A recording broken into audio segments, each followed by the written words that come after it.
Victory is a 1950s corporation town near the California desert where everyone lives happily ever after. Every day, the men work at Victory headquarters outside town, leaving their wives to take care of the home and dance with Shelley. Wives cannot visit the company's headquarters or ask their husbands about work. Alice and Jack live a rich, satisfying life together and host parties for friends and neighbors, including Alice's best friend Bunny and her husband. Additionally, Alice hums the couple's favorite song while working. When the town shakes for a moment, Alice asks Jack if it's related to Victory's projects. But he doesn't answer, so Alice hastily changes the subject. Ballet Bunny and Alice are chatting about how their friend Margaret didn't show up to class, which isn't surprising as Margaret has become the town's outcast after a strange event. Men in red jumpsuits help the new neighbor move in. Alice is later working to her flowers when she sees Margaret in the backyard carrying a toy plane and peering into the darkness like she's seeing eyes open. Alice makes dinner without knowing what to do with her. Alice forgets about the empty egg cartons in her shopping basket while her food burns in the oven. Alice sings her tune at Shelley's pool party a few days later. Margaret comforts Alice, but she's experiencing nightmares and they're hiding her. Her husband locks the door to keep Alice out. Alice returns to the party to find Jack fixing his tie in Frank's room, shocking her. Immediately, Jack becomes sexual with her. When Frank unexpectedly appears and watches them, things get even stranger. He instantly leaves without comment. Jack is never informed by Alice. Alice mentions Margaret the next day while shopping with friends. Her unusual behavior following the accident is noted. Bunny interrupts to say it wasn't a fluke. Margaret disobeyed their only rule by taking her toddler into the desert after seeing something. Alice has horrible nightmares she can't stop thinking about. The next day, she takes the trolley for fresh air. The driver finds it odd that she doesn't get off at the shopping center to see the desert. A plane resembling Margaret's toy crashes in the desert from nowhere. No plane has visited neighborhood, and Alice wants to since they may use its services. The bus driver refuses to take her because it's illegal. Alice disobeys, bringing her through the desert to a hill with a meandering path. After climbing the extra mile, she finds a dome and yells for help. There's silence. First wary, Alice approaches the dome, then has the bravery to touch the glass. Frank's voice says something about leaving chaos behind as the unexpected motion shakes her body and makes her fling her head back and see a series of bizarre, horrifying sights. After blinking again, Alice is confused and terrified in her bed at home. Alice enters the kitchen to discover Jack cooking without waking her. Alice remembers telling Jack about the plane catastrophe when he returned, but she doesn't remember his answer. If bigger, it would be the talk of the town. Alice gets upset and blames bad nightmares. Jack touches her and makes culinary jokes to cheer her up. When washing the windows the next day, Alice is suddenly forced against the glass by the moving wall behind her. As she cries in terror, Alice pushes back, but the wall returns in an instant. Alice answers the phone, and Margaret asks if she saw it. She tells them to leave since they're lying. Alice snaps and tells her friend she's okay. Before hanging up, the chat sticks with Alice, and when she goes to dance class, she is surprised to see her reflection as Margaret. Margaret first copies Alice's every move, but suddenly she hits her head on the glass and Alice screams. No one in the room understands her reaction. Alice returns and finds Margaret gone home and finds Margaret perched on her house. Alice yells at her to stop, inconsolable. Margaret ignores her. Alice desperately tries to reach Margaret, but the guys in red capture her and take her away in seconds. Alice tells Jack what happened that night, but he doesn't believe her because Margaret's husband is at the hospital and says she's well. The accident occurred while she cleaned windows. Alice is tired of being treated like a fool and wants the truth. Jack finally cracks when asked about his job and what the corporation is hiding. He yells at her before leaving her for the night, telling her that answering those questions could mean losing their lovely life. After waking up, Alice can't fall back to sleep even watching TV. This triggers a new illusion of drowning in a pool. It makes me imagine how she felt when the wall closed in. Before she realizes the implications, she blinks and stands against the window like she tried to escape the next morning. Alice is repacking dinner leftovers when her hands accidentally encase her in plastic. After a few seconds, Alice pulls off the wrap and breathes deeply as she realizes she's losing it. Jack arrives with Dr. Collins for an exam. The doctor determines that the trauma of watching Margaret's fall has caused her problems. Collins, in response to Alice's attempts to explain what happened, notes that a mourning mind can distort reality. He also tries to prescribe some medicine, but both Jack and Alice refuse to take it, promising she doesn't need it. When Alice sees the classified data about Margaret in Collins's briefcase, she naturally asks what became of her. According to Collins, Margaret's irrational outbursts and paranoia made it difficult for her husband to focus on his work. So, he was booted out of the Triumph and Margaret was sent somewhere to seek assistance. Collins leaves the house afterward, but he forgets to take his briefcase with him. As soon as he and Jack are out, Alice leaps on the briefcase to seek for clues. Collins returns when he remembers something he left behind, however, and interrupts her. Fortunately, he believes Alice when she says she picked up the bag to give it to him. When the Collins finally leaves, it turns out Alice was successful in stealing Margaret's documents. But all the pages have been blacked out as the files are useless. Margaret thinks about Margaret as she drinks whiskey to drown out her feelings of remorse and watches as she burns the letters in the fireplace.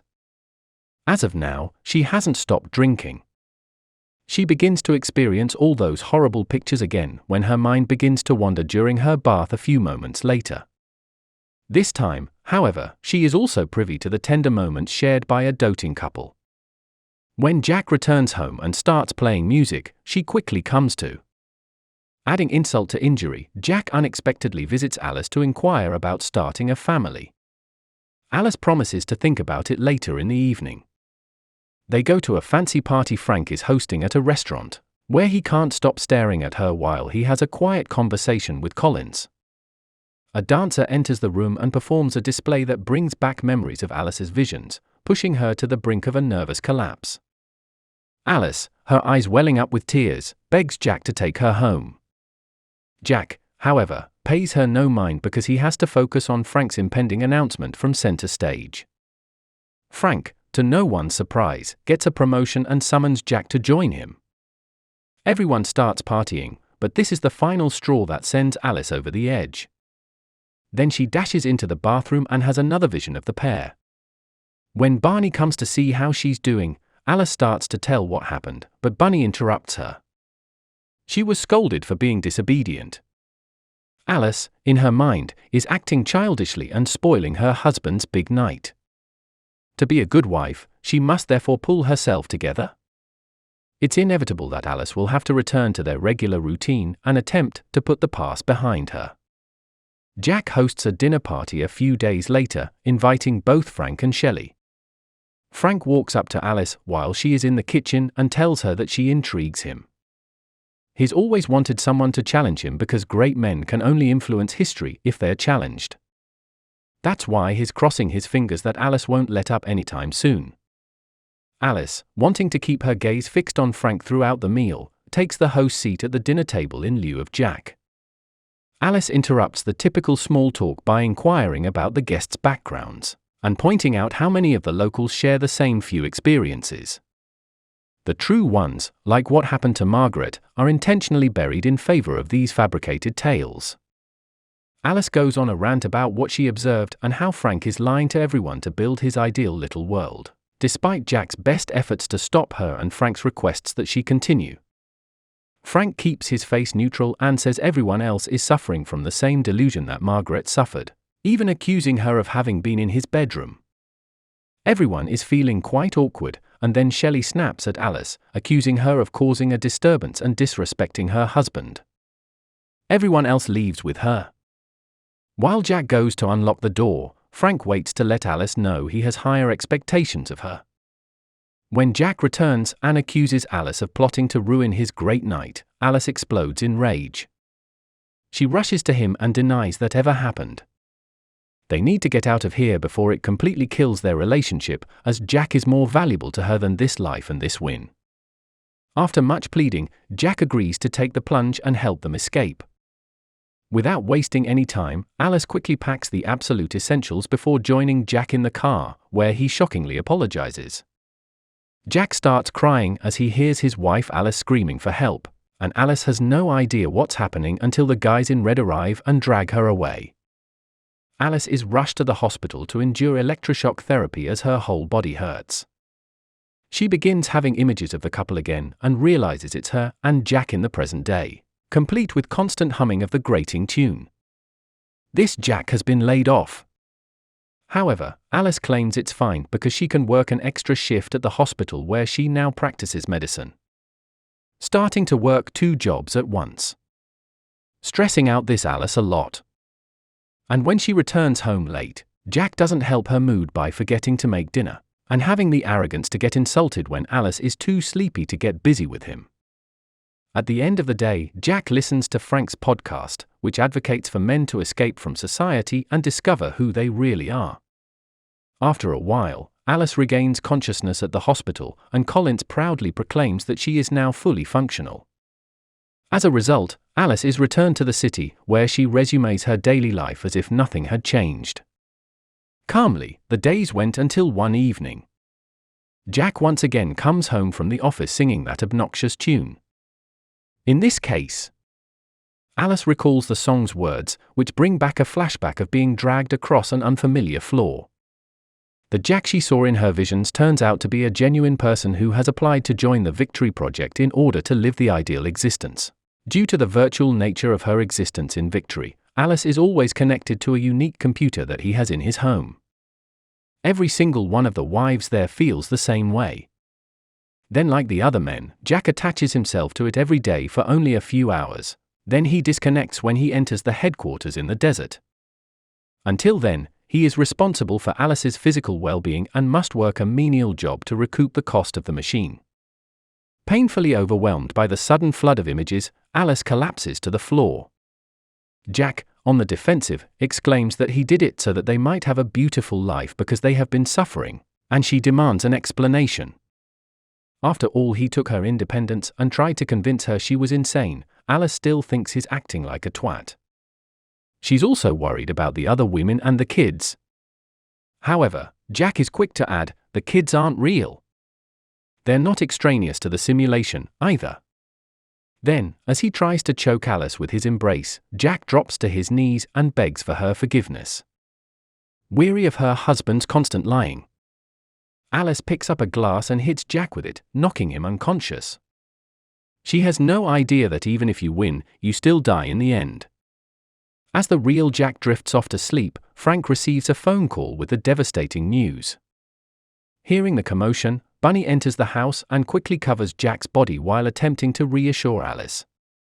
Alice explains everything, but Bunny says she knows she picked the simulation because it's the only way she can bring her dead children back to life.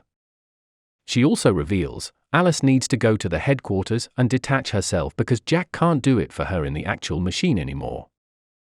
Alice is terrified, but she does what Bunny wants, and then she discovers that all the neighbors have come out and the street lights are going off. While the males are preoccupied with inquiring about Jack and trying to halt Alice, the women have begun to detect something is different. Just as the men in red are about to arrive and steal automobiles to pursue Alice, Bunny runs out to push them off, giving her time to jump in a car and speed away. A manhunt is launched through the city, but Alice escapes unharmed. When the men in red start ramming her car with theirs in the desert, things grow more complex. Dr. Collins, who is pursuing her in his own vehicle, speeds up to catch up with her. But when Alice finds herself encircled, she rapidly maneuvers the car out of the path and causes Collins and the others to crash against each other. On speakerphone, Frank learns about Collins's death at home. "Now you know what's up, Shelley." Shelley walks up to Frank while he's busy barking instructions and stabs him, saying that her turn has come in the desert. Alice keeps driving until she reaches the hill, at which point she attempts to take the road with the automobile but becomes trapped on a sharp turn. Not ready to give up just yet, Alice gets out of the car and starts running, assuming that the other drivers will be deterred by her vehicle. As she leaves the car, the men in red get out of theirs and begin walking up the slope after her. Therefore, Alice must exert herself to the limit in order to run the entire distance. In her head, Alice receives a hug and an invitation to remain from Jack as she reaches the dome. She also recalls their actual interactions with one another. Just then, the guys in red materialize behind her, prompting her to recall her mission. As the terrible memories, along with parts of the actual Alice, flood back to her, Alice runs to the wall and lays her hands on the glass, flinging her head back in despair. Alice is startled by the sudden loss of vision. If you want to see more videos like this, make sure you subscribe and enable notifications. Thanks for viewing and